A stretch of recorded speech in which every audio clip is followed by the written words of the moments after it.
Assalamualaikum warahmatullahi wabarakatuh. Saya Angga Indra Prasetyawan akan menjelaskan mengenai analisa kestabilan sistem menggunakan root Hurwitz dan root Logus. Nah, ini merupakan kestabilan sistem kontrol. Jadi syaratnya stabil jika pool-poolnya atau nilai akar-akarnya berada di sebelah kiri sumbu imajiner. Ini yang kiri ini sumbu imajinernya, jadi poolnya terdapat di sebelah kiri ini, maka sistemnya akan stabil. Jika di kanan, sistemnya tidak stabil. Nah, ini merupakan contoh sistem stabil. Akar-akarnya ada di S sama dengan min 5 dan S sama dengan min 2. Jadi sistemnya akan menjadi stabil seperti ini. Akarnya didapat dari ini penyebutnya S pangkat 2 plus 7S plus 10, ini akarnya adalah S min 5 dan S min 2. Yang selanjutnya, sistem stabilnya akar-akar dari S pangkat 3 plus S3S pangkat 2 plus 2S plus 3 adalah S sama dengan min 2,67 dan S sama dengan min 0,164 plus minus J 1,05. Ini sistemnya stabil. Ini J ini terletak di sumbu imajiner, jadi dia belum masuk ke sebelah kanan sumbu imajiner. Ini dikatakan sistemnya stabil. Nah, ini merupakan stabil marginal. Ini akar-akarnya ada di S sama dengan min 2 dan plus minus J2. Dia akan naik turun seperti ini.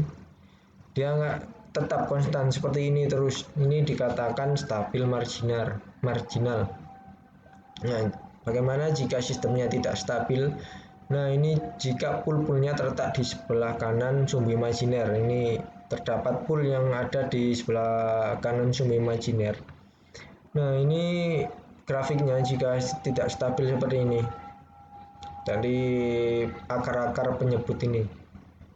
Selanjutnya ini akar-akar penyebut dari S pangkat 3 plus 3S pangkat 2 plus 2S plus 7. Akarnya adalah min 3,01 dan min 0,04 dan 0,04 bukan min, maaf, plus minus J 1,5. Jadi 0,04 ini berada di sebelah kanan sumbu imajiner, jadi bentuknya akan tidak stabil. Ini dari kecil membesar, ini overshootnya. Nah, apa yang dimaksud dengan root Hurwitz ini? Root Hurwitz adalah suatu sistem metode aljabar yang akan menentukan letak pool-poolnya berada di sebelah kiri sumbu imajiner atau sebelah kanan sumbu imajiner. Jadi kita memiliki ini sebuah fungsi ya, transfer function. Ini kita coba di sini. Ini transfer functionnya. Transfer functionnya ini kita ambil penyebutnya saja yang kita akan analisa karakteristiknya. Nah, ini dari letak yang paling ganjil S pangkat tertinggi ini, dari letak yang paling ganjil A0 ini hingga A3, A2 nya, A4, A6, ini letaknya paling ganjil dari urutan ini. Dan bawahnya merupakan urutan genapnya dari A1, A3, A5 ini. Untuk mencari B1, kita memiliki rumus matrik yaitu B1 dikali A1 dikali A2 min A0 dikali A3 per A1, hasilnya menjadi B1.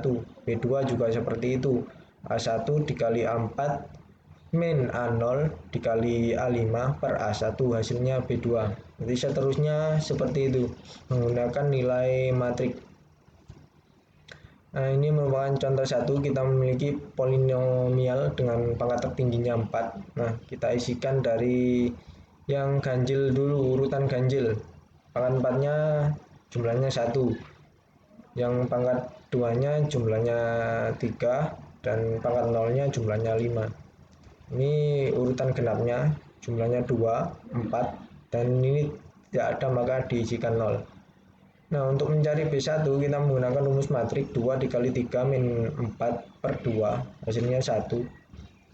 B2 nya kita cari dengan 2 dikali 5 min 1 dikali 0 per 2, hasilnya 5. Nah, ini untuk C1 nya kita menggunakan matriks juga di sini, hasilnya min 6 dan S0 nya kita isi dengan 5. Ini merupakan S0 dari polinomialnya. Nah, ini bagaimana cara menganalisa kestabilannya? Ini kita pastikan di sini tidak ada perubahan tanda, dan di sini ada perubahan tanda min ini. Berapa perubahan tanda di sini? 1 ke 2, 2 ke 1, 1 ke min 6, terdapat 1 perubahan tanda, dan min 6 ke 5 berubah lagi tandanya. Berarti dalam polinomial ini terdapat 2 perubahan tanda yang dapat dikatakan sistem ini tidak stabil. Ya, ini kasus khusus yang pertama. Jika di sini setelah kita cari dengan matriks, di sini ketemunya 0. Nah, bagaimana? Nah, kita ganti 0 ini dengan nilai epsilon. Epsilon sini. Kita ganti dengan epsilon untuk menjadi tiganya juga matriks seperti tadi. Nah, epsilon ini merupakan nilai yang mendekati 0. Jadi jika kita masukkan ke matriks, di sini S1-nya didapatkan min 3 per epsilon. Dan S0-nya 3. Nah, di sini juga sama seperti contoh sebelumnya, terdapat 2 perubahan tanda dari epsilon ke min 3 per epsilon ke 3. Jadi terdapat 2 perubahan tanda. Ini sistemnya juga tidak stabil. Ini sebagai contoh saja jika terdapat nilai 0. Kasus khusus yang kedua, jika setelah kita cari dengan matriks di urutan ketiganya ini 0 semua, maka ini tidak bisa sama sekali dimatrikkan. Nah, caranya bagaimana? Yaitu dengan menggunakan persamaan di atasnya ini, mulai di 2S pangkat 4 dan 48S pangkat 2, min 50. Nah, persamaannya seperti ini. Kita turunkan menjadi 8S pangkat 3 plus 96S sama dengan 0. Nah, 8 dan 96 ini kita masukkan di urutan tabel S pangkat 3 ini. Bagaimana? Nah, ini.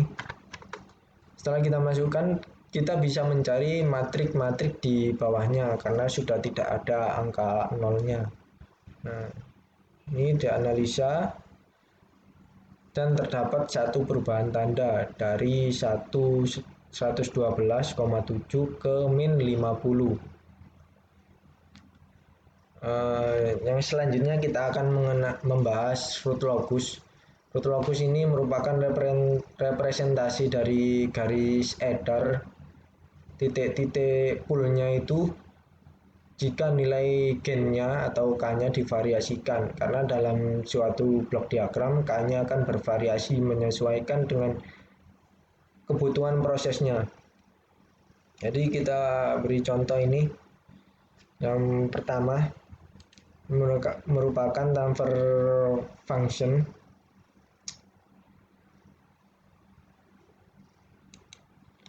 memiliki transfer functionnya S plus 4 per S min 2 jika kita masukkan blok diagram ini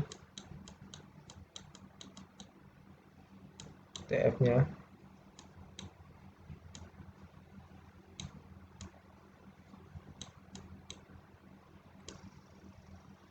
masuk ke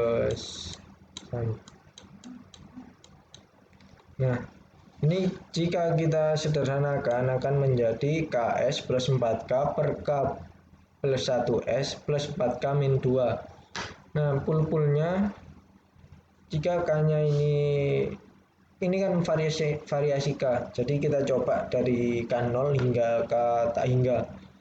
Jadi jika K0 S-nya berada di 2 sini. Jika K-nya 2, S-nya berada di min 2. Ini.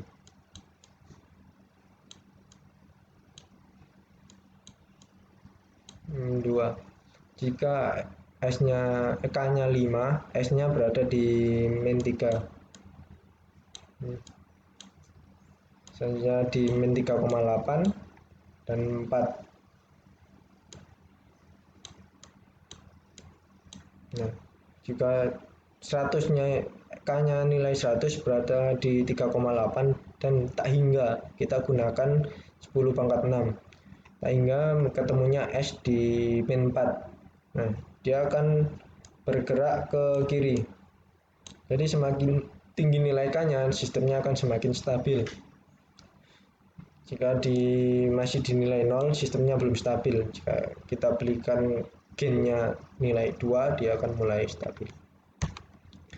Dan sekarang kita akan membahas 5 aturan menggambar root locus. Yang pertama, aturan cabang. Jumlah cabang di root locus sama dengan jumlah poolnya. Nah, ini kita contoh satu ya. Kita memiliki poolnya hanya satu di S min 2. Nah, ini zeronya berada di 3. Jadi dia cabangnya cuma satu. Seperti ini, dia akan bergerak dari pool ke zero. Yang kedua, ini S, maaf. Ini pool-poolnya berada di 0 dan 10. Jadi dia akan bergerak bertemu di tengah dan akan menuju ke tak hingga. Yang contoh ketiga ini memiliki 3 nilai pool. Nah, kita di sini poolnya berada di min 3, min 2, dan min 1. Jadi di sebelah kiri pool ini akan menuju ke tak hingga dan di sini akan bertemu di tengah dan menuju ke tak hingga juga. Nah, ini kita coba di online plotter yang nomor 3 ini. Hasilnya seperti ini. Selanjutnya yang aturan kedua adalah root locusnya simetris dengan sumbu real. Dia akan simetris seperti ini, mengikuti sumbu realnya. Yang aturan ketiganya, bagian dari sumbu nyata di sebelah kiri angka ganjil open loop pool dan zero adalah bagian root locus pool. Jadi dia ada di sebelah kirinya ini, sebelah kiri. Nah, dia akan berjalan dari pool ke zero dan ini juga di sebelah kirinya dia akan bertemu di tengah dan menuju ke tak hingga seperti yang kita coba ini. Yang aturan keempat adalah root locus akan bergerak dari pool ke zero atau pool ke tak hingga. Dan 4B, root locus akan bergerak dari pool ke zero dan infinity. Nah, maksudnya bagaimana? Ini kita coba di online plotter ya, hasilnya seperti ini. Jadi dia akan bergerak ke pool atau ke zero ya, dan dia juga bisa bergerak ke dua-duanya. Nah, ini dia bergerak ke tak hingga, ini ke tak hingga juga, ini ke tak hingga, dan ini ke pool dan ini ke zero. Nah, ini merupakan zeronya. Yang aturan kelima, jumlah asimtot derajat R dari fungsi LS. Jadi untuk mencari nilai R-nya ini, kita bisa menggunakan jumlah poolnya dikurang jumlah zeronya. Nah, ini kita contoh fungsi ini.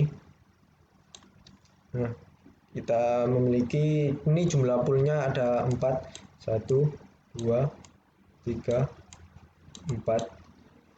Ini zeronya cuma 1, berarti R-nya adalah 4 min 1 sama dengan 3. Dia akan berbentuk seperti ini. Seperti yang contoh tadi.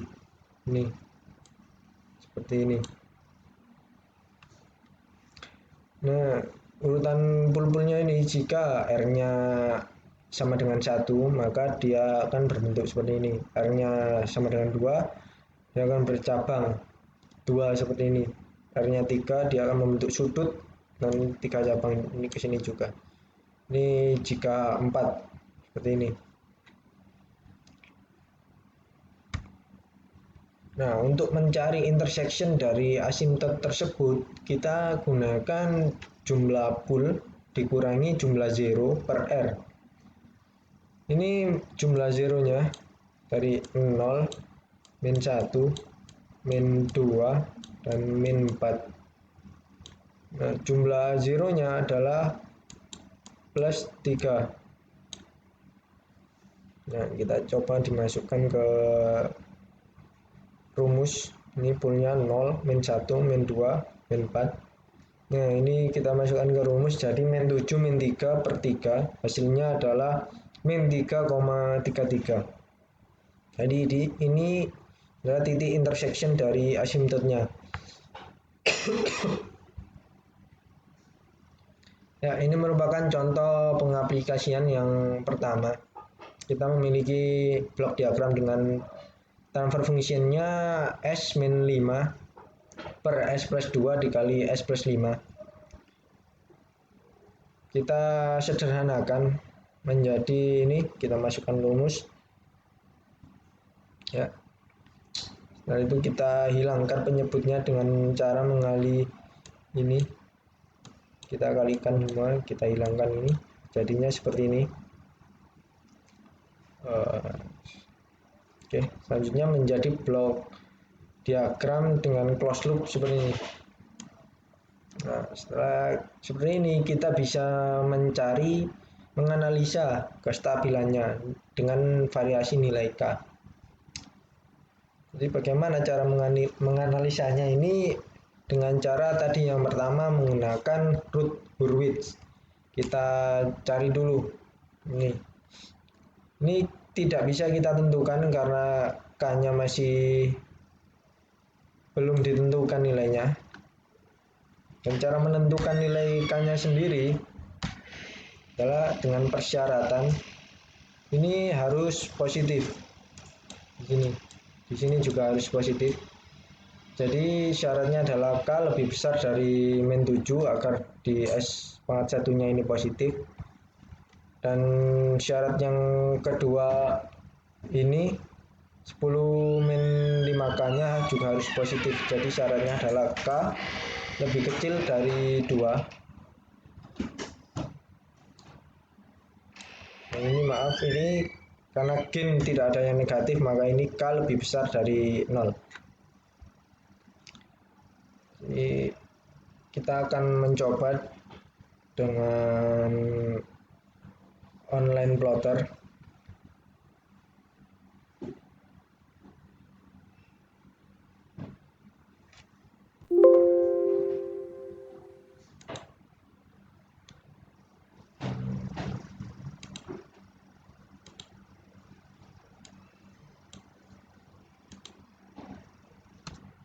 Jadi fungsinya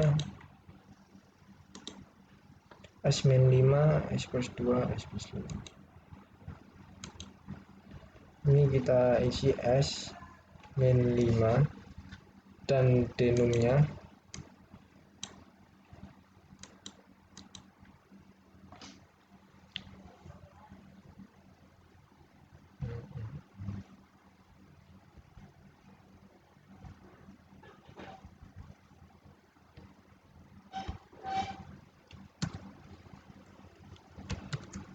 S plus 2 kali S plus 5.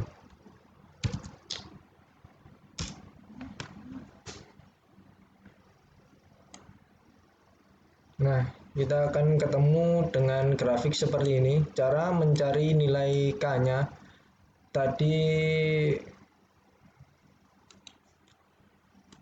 artinya adalah K lebih besar dari 0 dan lebih kecil dari 2. Nah, bagaimana caranya? Kita pilih ini di starting and stopping point. Nah, di sini kita variasikan nilai K-nya dari 0. Jika di 0, dia akan mulai dari titik startingnya di sini. Kita variasikan dengan 1. Nah, dia akan mulai bergerak. 2. Nah, dia 2 ini sudah mencapai di batas ini, di sumbu imajinernya. Kita lebihkan saja 3. Nah, dia sudah melewati sumbu imajiner. Jadi sistemnya ini jika gennya diisikan 3, maka sistemnya akan tidak stabil.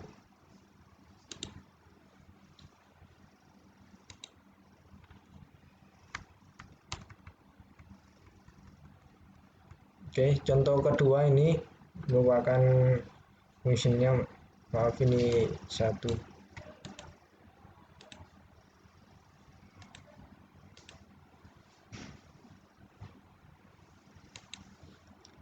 Ini 1. Ya.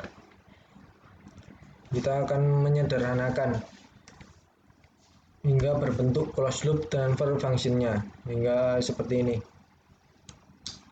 Nah, kalau sudah bentuk seperti ini, kita bisa menganalisa kestabilannya.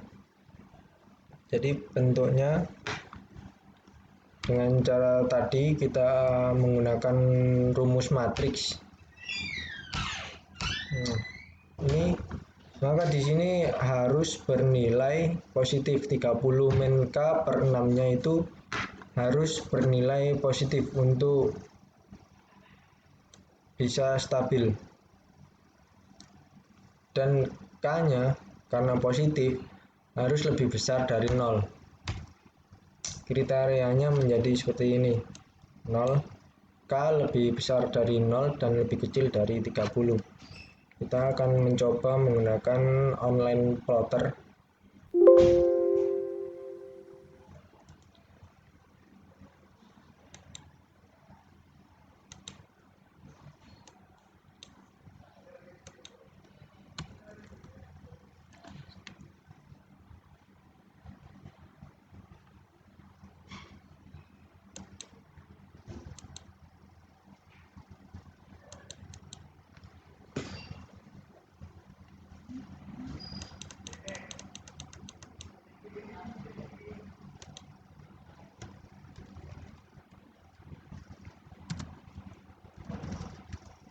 Ya, tadi satu per S dikali S plus 1 dikali S plus 5. Jadi seperti ini. Dia akan membentuk grafik seperti ini. Nah, untuk mencari nilai K-nya tadi, merupakan kriterianya tadi di K lebih besar dari 0 dan lebih kecil dari 30. Kita coba di 0. Dia akan mulai di titik startingnya. Ini merupakan titik startingnya di warna-warna ungu ini. Kita coba dinilai 5. Nah, dia akan mulai bergerak menuju ke tak hingga. Ini tak hingga. Kita coba dinilai 20. Nah, dia juga bergerak, tapi ini masih di sebelah kiri sumbu imajiner, jadi dia masih stabil. Kriterianya tadi di bawah 30. Kita coba dinilai 30. Dinilai 30, dia akan pas di sumbu imajiner. Ini adalah batas kestabilannya. Kita coba dinilai 40. Nah, dia sudah mulai bergerak ke sebelah kanan sumbu imajiner. Jadi mulai 31 itu sebenarnya sudah berada di sebelah kanan sumbu imajiner, cuma belum terlihat jika tidak dibesarkan. Dia akan bergerak ke tidak stabil. Jadi kestabilannya berada di nilai K lebih besar dari 0 dan lebih kecil dari 30. Baiklah, sekian presentasi dari saya, kurang lebihnya mohon maaf. Wassalamualaikum warahmatullahi wabarakatuh.